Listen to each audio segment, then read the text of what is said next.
This episode is brought to you by Amazon Prime. There's nothing sweeter than baking cookies during the holidays. With Prime, I get all my ingredients delivered right to my door, fast and free, no last-minute store trips needed. And of course, I blast my favorite holiday playlist on Amazon Music. It's the ultimate soundtrack for creating unforgettable memories. From streaming to shopping, it's on Prime. Visit Amazon.com/Prime to get more out of whatever you're into. What's up, everybody? Dark Masick with Brutally Delicious, and I'm here talking to Camden from Seven Kingdoms. How you doing, buddy? The Brutally Delicious Podcast. The Brutally Delicious Podcast. The Brutally Delicious Podcast. The Brutally Delicious Podcast. 70,000 tons of metal. The original, the world's biggest heavy metal cruise. 60 bands, 4 days, one cruise ship, only 3,000 tickets. From Miami, Florida to Ocho Rios, Jamaica, January 30th to February 3rd, 2025. 5 days and 4 nights mingling side by side with your favorite artists in this incredible fan-friendly scenario that has no comparison. Go to 70,000tons.com and book your ticket now. How you doing, buddy? I'm good. How you doing? Doing great. It's great Good to see you again. Hey, so second headlining tour in a year. Saw you last year at Mercury Lounge, I think. Oh, yeah. On Hobson Street. This is gonna be much better. Much better? Yeah. I like that one a lot. There's not a second show in front of us. Oh, you're off? Is this the last show? No. They double booked the room last year. Oh. Yeah, we went on like midnight. It was that late? Yeah. Oh, It was brutal. Oh, doesn't... Not delicious, just brutal. I guess just as a New Yorker, I'm kind of used to that kind of thing. Yeah, I guess so. But Yeah. So just 6 more shows, then you're good? Yeah, yeah. Cool. So you just released The Square like a month ago, and you had 5 songs in there, I think? Yeah. 4 original, 1 cover. Yeah, exactly. So stylistically, I thought it was kind of interesting. So like the song The Square, like title track, that reminds me a whole lot of your older style. But then Wilted Pieces, is it called? Yeah. That's more of like the love dagger thing. Yeah. So I guess like, do you have a vision for the rest of the band? Is it marrying the two? Is it one? Is it the other? Is it whatever the fuck you want? We kind of like, instead of like marrying the sounds, we allow like the songs to kind of just flow a little bit. I mean, there's going to be a lot of, like if you look at like Square and Serpent and the Lotus, that's kind of what people would generally expect from us. Through These Waves was like I was trying to do something a little on the heavier side, almost with like a Powerwolf style vibe. And then Wilted Pieces is just our love for like old, 80s kind of hair metal and stuff like that kind of like melodic rock stuff. And trying to make like more of like an anthem with it, you know what I mean? Like something that translates on like a big PA without too many notes actually, and it's not quite as complicated. It's all about like the hook and the vibe. So I think when we do the next record, it's going to be just like that, but just more of them, and that's probably what we're going to end up with. So, but more of all of the 3 songs, kind of like in that style. So like we don't try to like make everything like not necessarily like, I mean, it'll weave in and out of one another, but it won't like we won't necessarily marry the sounds. It'll be like this song's heavy, this one's a melodic rock song, this one's a power metal song kind of thing, and that's kind of how we envision it. Interesting. So like you're 5 albums in, right? I think so. 5 full lengths anyway. On your 5th album, I think, actually I guess it was the EP, but you start introducing these more poppy sounds. Yeah. Are you guys calling a Blind Guardian where on the 5th album you're like inventing what the band's gonna sound like for the rest of their time? Not necessarily. It's just there's only so much you can do with like old school power metal in a way.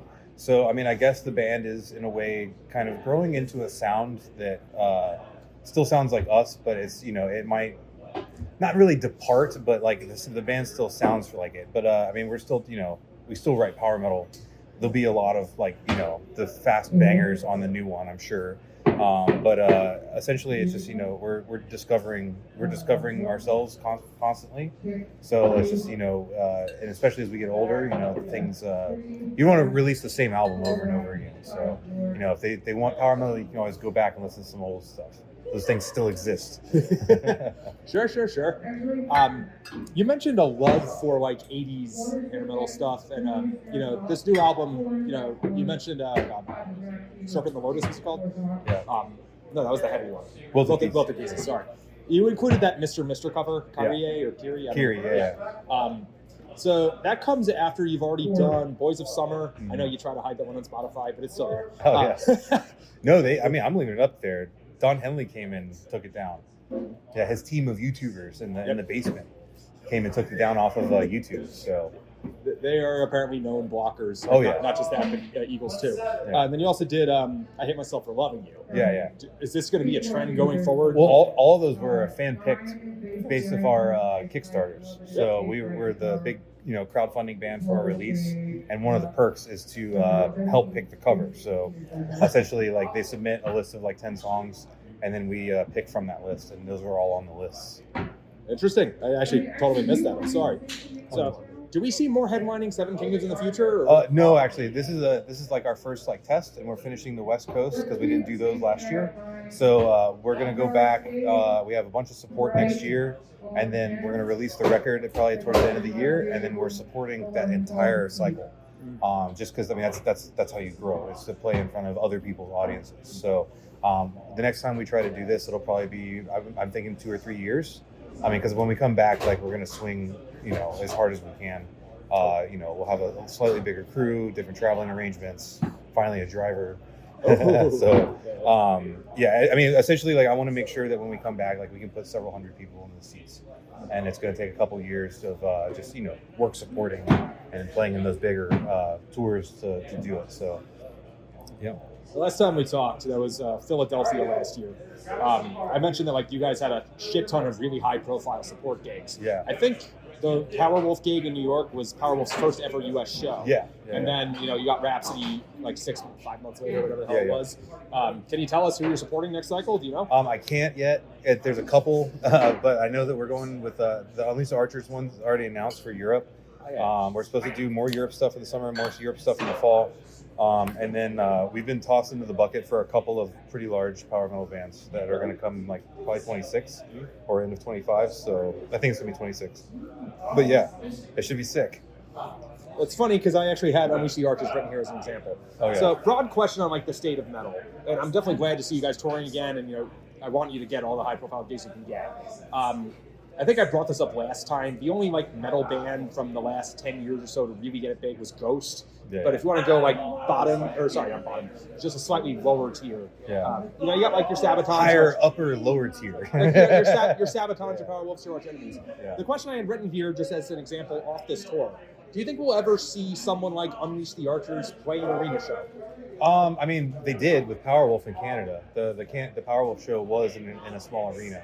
And I was working for Windrose in Europe, and that was an arena tour on the Powerwolf. U.S. I mean, sorry. Of course. Oh, U.S. That could happen in Europe. I don't know. I mean, honestly, like, so when you step up from the big clubs to arenas, it's a really big step, and it's very, very expensive because, like, essentially, if you're already a big band that can kind of do arenas, your footprint has to increase like double or quadruple just to go in the arena. And then it becomes so expensive. That's why the tickets like take a double or triple jump. You know what I mean? So I'm not sure. Personally, like I was telling the band, like after experiencing the Powerwolf Arena tour, like it's just if we were ever lucky enough to be blessed to become an arena-sized band, I wouldn't do it. I would rather do like a 2-night at like a hard rock or like a big venue. You're stealing my question. Yeah. Would you rather do like 2 nights at like Irving? 100%. Yeah, I would much rather keep the footprint down. I mean, I don't want to travel with 50 crew and then 50 local crew. You know what I mean? It's 9 trucks, 4 buses, like, yeah, 1 truck, 1 bus, maybe. You know what I mean? If we get lucky to be that big, but it was a whole lot when you're that size. I mean, obviously, maybe something will change, but I would rather do a residency somewhere and keep the footprint a little bit further down.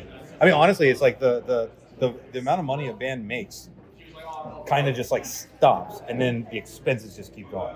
Yeah. So it's just like you're going to get paid the same, probably. I mean, unless you're selling out the arenas, but that's a whole nother thing. You know what I mean? It's almost like you're starting over, but now you're starting in the arenas, and you have to grow again to fill the arena.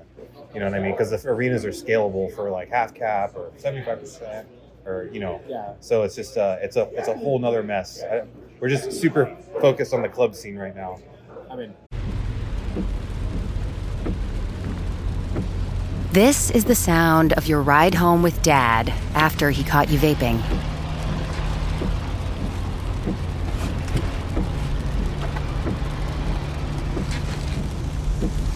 Awkward, isn't it? Most vapes contain seriously addictive levels of nicotine. and disappointment. Know the real cost of vapes. Brought to you by the FDA. I was telling people at work today, because I just saw Iron Maiden with these people, Barclays down the road, and I was telling them, it's a smaller venue. That means it's way more fun. The sound's way better, and it's just so much more lively. Yeah. You're not as detached. Yeah, for sure. Going to the namesake of the band, you guys were originally inspired by Game of Thrones or A Song of Ice and Fire. Yeah. Did you watch House of the Dragon? Yes, we did. Okay. Yeah, no, it was cool. I mean, we even tossed around maybe, making a song out of House of Dragons because it's in, it's in the pop culture now. I mean, we enjoyed it. 10 or 12 songs. You can always dedicate one to, the roots, but we're trying not to box ourselves in with that. So obviously, but yeah, no, I mean, it was cool. I really enjoyed it when what was it? That Thor guy, the Hammer or whatever his name was. He when he got his dragon. Yeah. And I guess just last question, because it's December 3rd today, I think, and it's 28 degrees out. If you guys had to do a Christmas cover or holiday, whatever you want, just go straight for Mariah Carey. You would do it? I would. With Sabrina, for sure. That would just... And it's such a popular song. I would love to do it. Yeah. I love it. Either that or, I don't know, something else. Belt that note out on camera. Oh, yeah. Awesome. Yeah, thank you so much. Thank you so much again. Thank you, Brutally Delicious. Hey everyone, this is Bjorn from Soulwork, and this is Brutally Delicious. The Brutally Delicious Podcast. The Brutally Delicious Podcast. The Brutally Delicious Podcast. The Brutally Delicious Podcast. Hey there, heavy metal maniacs and kitchen crusaders. I'm Bruce Moore, the host of the Brutally Delicious Podcast, where we whisk up a blend of metal and food to quench even the most discriminate tastes. Have you ever wondered what your favorite metal musician chows down on before they hit the stage to melt your face off? Well, look no further. Here at the Brutally Delicious Podcast, we have cooking segments so brutal they'll make your oven want to headbang. From beefy, bodacious burgers, to spicy, succulent salmon, to kickin' caliente cauliflower, and more. We mix metal and culinary creations, resulting in a feast for the senses. But wait, there's more. Hey, this is Michael Monroe. Brutally Delicious. Isn't that beautiful? See you down the road. Each week, I meet with the mammoths of metal for interviews that are spicier than a Carolina Reaper. Get the latest on their upcoming shows, behind-the-scenes stories, and if we're lucky enough, maybe they'll share a secret family recipe or two with us. You'll also want to check out our weekly album and show reviews, where we dice, slice, and serve up our unique takes on the latest metal releases. So grab your leather apron, crank the volume to 11, and subscribe to the Brutally Delicious Podcast on your favorite podcast platform. It's sure to be a hell of a time. Oh, hey there. It's Tim from Protest the Hero. Now that you've seen my junk, I'm going to show you how to make a pizza.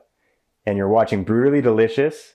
What's up, everybody? Max Cavalera, Soulfly, and you listen to Brutally Delicious Podcast. Stay metal, motherfuckers.